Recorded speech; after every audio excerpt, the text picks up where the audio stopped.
Ale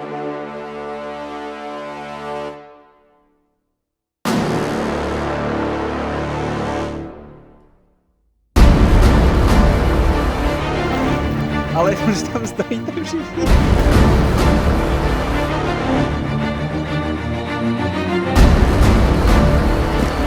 Ježiš. My z Witcher Stories jsme sehraný tým. Fungujeme jako dobře namazaný stroj, každý máme svůj vlastní funkci, kterou svědomitě zastáváme.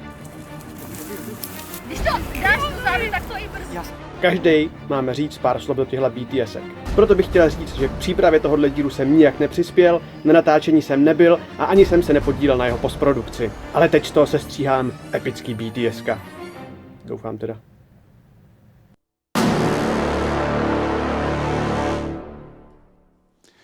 Já bych o tom pověděl jakoby něco zajímavého, co by se lidem mohlo zdát jako zajímavý.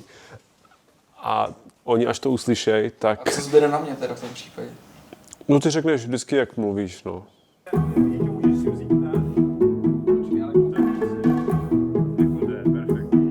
My nemůžeme mít dialogy, protože dialogy znějí špatně. To je opravdu kámen úrazu. Takže jsme si zase řekli, že to musíme dělat bez dialogu. Guy a její týpek jsou manželé, takže prostě bylo vyřešeno. No a pak tady byl samozřejmě pan táta, což actually je herec, takový prostě, jakoby prostě je to herec, jakoby jako času se tím jako živí, prostě neřekl bych amatérsky, už to jako normálně dělá, ale není to nějaký zaběhlej týpek, který by prostě inkasoval miliony a hrál v ulici prostě každý den.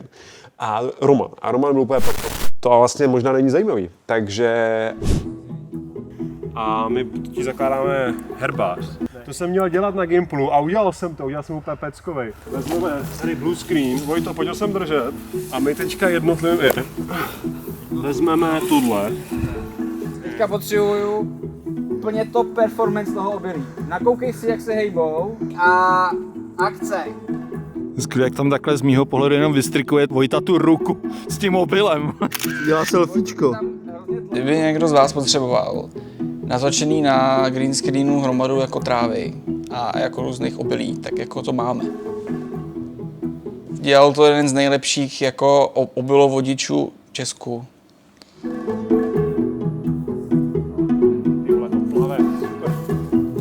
Dobrý, stop.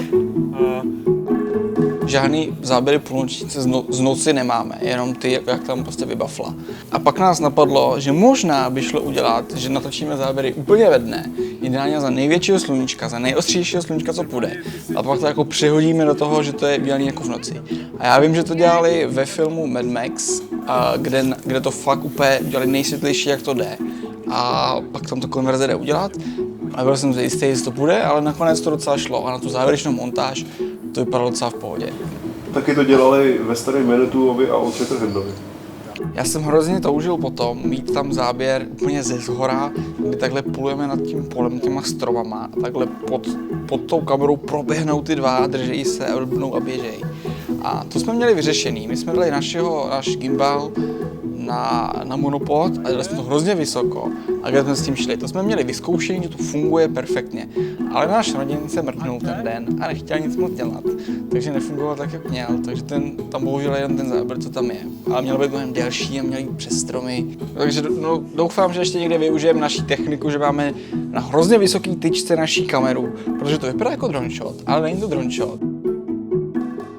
Jak možná už víte, v našem díle jsme potřebovali mít scénu, kde povodáme jistého jinocha.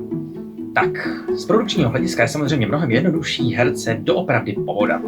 A já tady pro vás mám brutální nesestříhané záběry z povodání jednoho z našich herců. Tak, jdeme na to.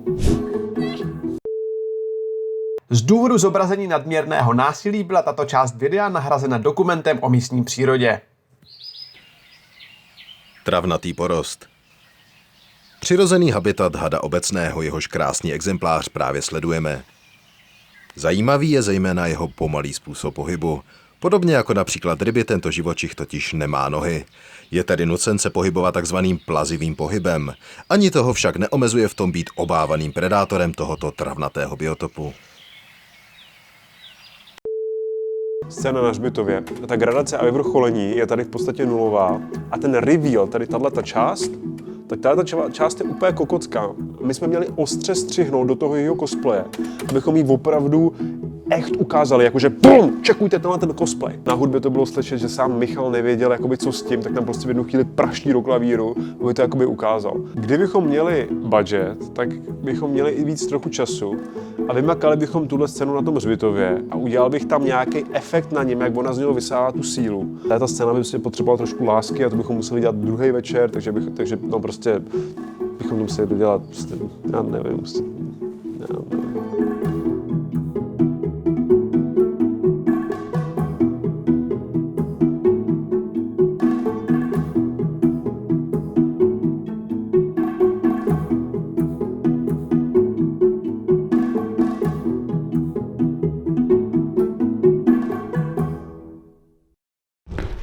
Filip teďka doděláváme teďka půlnočnici, jsme sobota večer, takže vyjde snad doufáme v pondělí, v úterý. A Filip teďka přidal příspěvek na Instagram, protože jsme dávali příspěvek na Patreon. A Filip tady napsal A little sneak peek for our Patreons. We don't too much to offer, but there are some interesting stuff from time to time. Hlavně, že tady máme prostě profesionálního překladatele v týmu, kterýmu můžeme posílat texty na překlad. Ale prostě we don't too much to offer. There are some interesting stuff from time to time. We have to seem like true Slavic people, so we have to make mistakes to seem authentic. No. To